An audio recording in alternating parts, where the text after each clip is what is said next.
what it is. Welcome to the Tyrus edition of Gutfeld. Now, excuse me while I whip these out. For those of you who don't know and living under a rock, I'm Tyrus, in for Greg, who's currently hanging out with his friend. I'm just playing. Speaking of playing and jokes, Uber has released their annual list of unusual items left behind in the car over the past year, which includes a man's toupee. But Uber was able to return it to its rightful owner. Love you, Jesse. A proposed Chinese train station was canceled because its embarrassing design resembles a massive sanitary pad. Oh. Unfortunately, the new design isn't much better. Told you that would work, Tom. All right. President Biden said that the #1 overall WNBA pick, Caitlin Clark, should be making more money. Well, if she wanted to do that, she should probably get a real job. A sexist would say. Want more? And she can. The concession stands need to be cleaned up after the games. Oh. Another sexist who's worse would say. More? Just kidding. Like my job. Members of a 20-person polyamorous relationship are speaking out about their unconventional lifestyle. But in America, we already have a large group of people that everyone. Congress. On this day in 1934, the first laundromat opened in Fort Worth, Texas.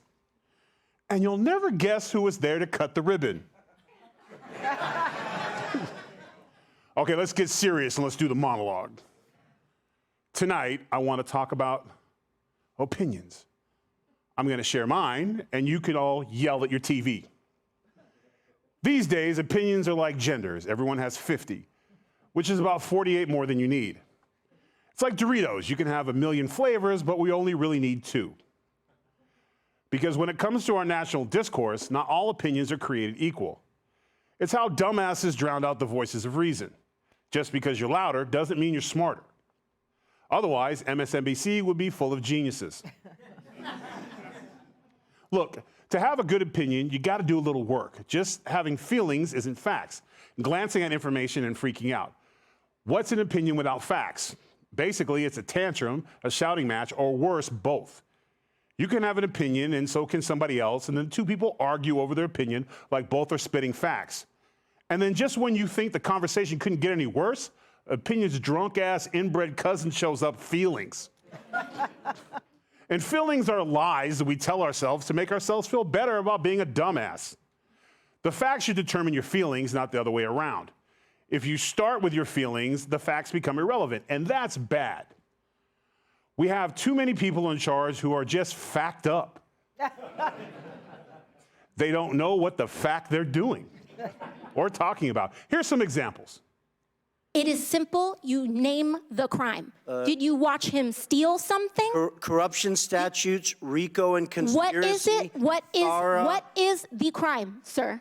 RICO is not a crime. It is a category. We've got a solar eclipse. We've got the earthquake. Also, I learned that the cicadas are coming. All those things together would maybe lead one to believe that, either climate change exists, or something is really going on. Return. Over $1.3 billion, Trump just talks the talk. We walk the walk. A full moon is that complete rounded circle, which is made up mostly of gases. How could we as humans live on the moon? Are the gases such that we could do that? That it's almost impossible to go near the sun, the moon. That's another planet, which you're going to see shortly. So you see, there are artists everywhere, even at art galleries.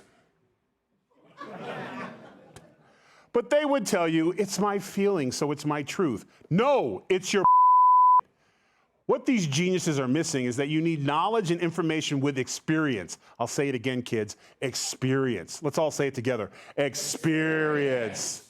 But it's not just famous people, it's everywhere. Think about all the dopes screaming on TikTok as if they built Jerusalem and fought in the Crusades.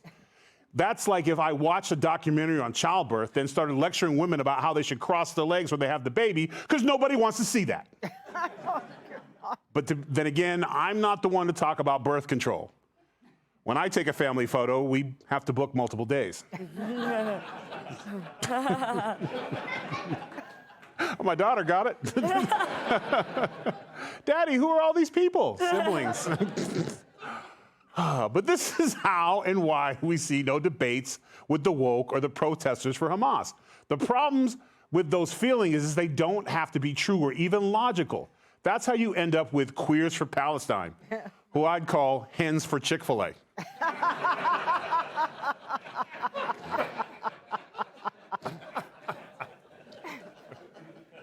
Now, to be fair, I don't want to assume their genders.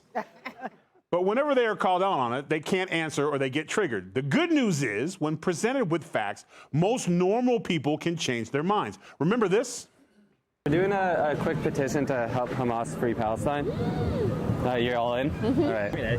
Oh yeah, you're in? Easily. I just have to read terms and conditions just so you know what you're signing. Okay. By supporting Hamas freeing Palestine, you agree to the following. You agree that every Jew, Christian, and non-Muslim in the world must be slaughtered.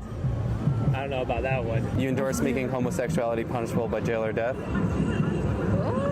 Oh, no, I don't. You don't agree with that? You believe Iran should use Palestinians as puppets to spread radical jihad and destroy the West? No? No. I'm glad I read the terms and agreements. It's amazing when you do a little research, huh?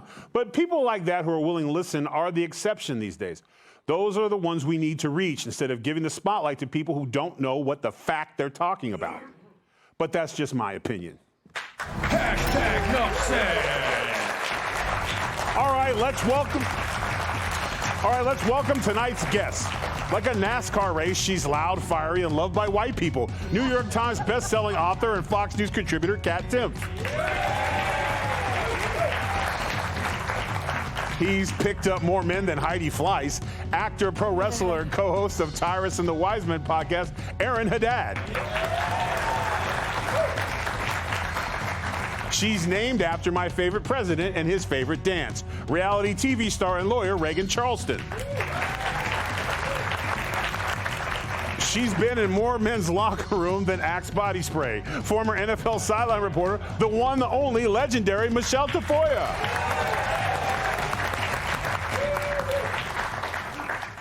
Kat, opinions versus feelings versus facts. As a libertarian, what is more frustrating for you? Because you guys are basically just the facts. Yeah, just the facts. Although, I also have a lot of feelings. Yes, you do. Yeah, as most people, as anyone who's ever had the displeasure of being close to me knows, I have a lot of feelings and I love to share them with the people around me. And I've said this before in my book, on my shows. I'm going to say it again right now, that it's not bad to have feelings. I have a lot of feelings. I know it's true that facts don't care about your feelings, but sometimes feelings don't care about your facts. Yeah, but you're able to, you can separate the two. Right, sometimes, but for me, it often manifests as maybe continuing to care about people who don't care about me, who aren't good for me. But where it becomes a problem when what you're talking about is expecting the world to revolve around your feelings. Right. Which, that's not being sensitive anymore. That's being selfish. That's being obsessed with yourself. And that's where it becomes a problem. Speaking of being obsessed with yourself and really open about your feelings, Aaron, let me ask you, when it comes to, look, I drove for him on the road for, 7 years? He never drove once. Just want to put that out there. He's not lying. He's telling the truth. When you try to have a debate or conversation with somebody and feelings get involved, how frustrating is that when you're just trying to make a point, when it turns into everything else? It's like it's hard to get people to listen to facts? Oh, yes. And I mean, especially nowadays where the line between fact and opinion has been blurred, and we can look to social media as an excuse as to why. But, the fact is that opinion, it is the lowest form of human thought, because you can form an opinion without any information, as you said in your monologue, yep, to base it off of. And nowadays you have that combined with more people wanting to just simply win an argument than arrive at the truth. And I think that's really kind of at the nucleus of a lot of the issues going on today. And it's just, again, facts are facts, and we need to start admitting that again. Reagan, let me go to you. Now, you deal with facts. You're a lawyer, a trial lawyer. How is it easy when you're dealing? Is there a special word for it? It's called hearsay, right? In court, I didn't take the bar or even open a book yet. As a lawyer, how much do you have to deal with facts versus feelings when you're in trial or dealing with cases? Because sometimes in some of the cases you got a lot of feelings involved. Yes, and of course there are feelings involved, but you have to look at the facts and what is the evidence and what case can you make for yourself. And unfortunately now, people only think about their feelings and there's a wall up. There's no rationalizing with people. There's no reasoning with people. You cannot get through because the feelings are literally the only thing that matter now. I mean, you can lay out all of the facts and somebody will look at it and shake their head and just be like, yes, but. Like, none of it matters. And it's so frustrating. And just to take a step back, like, okay, there's a saying about opinions that I won't say on national television. Everyone has one and they all stink. And no one wants to know your opinion. And I think it's an egotistical thing for everyone to feel like their feelings matter so much when there's literally like the world of information is available to you. Take a second to Google it. Look it up, open a book, research what you're talking about. But unfortunately, no one wants to do that. They read it on Facebook, Instagram, TikTok, Twitter, or X, whatever it may be, and they've arrived at the conclusion. And that's what they'll live and die by. And it's extraordinary. Well, it was extraordinary because I thought you were going to say opinions are like elbows. Everybody has two. Michelle, you were a legit sports journalist, and you interviewed hundreds of athletes. And you dealt with feelings when they won the game. But when you had to do an interview with a loser and you're giving them the facts, how tough was that? Because you're like, oh man, you guys lost by 50. Like, was that difficult for you to split that? You know, it is amazing that no matter whom you interview. Whom? Well, that's the way. It's a great word. They kind of want to wander in and out of the facts and get you to just say, or to answer the way they want to answer, which is generally with their feelings, right?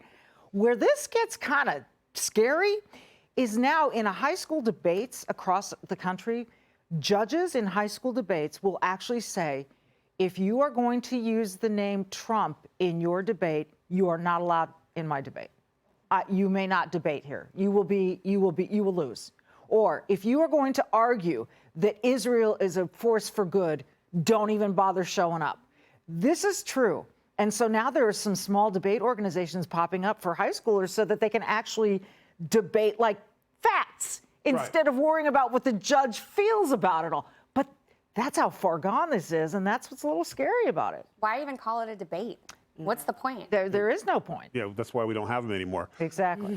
Before we go, quick reminder. I'm going on tour all over the country, literally all over the damn country. I'll be in California, Ohio, Texas, Florida, and more. So go to my Linktree site for ticket information.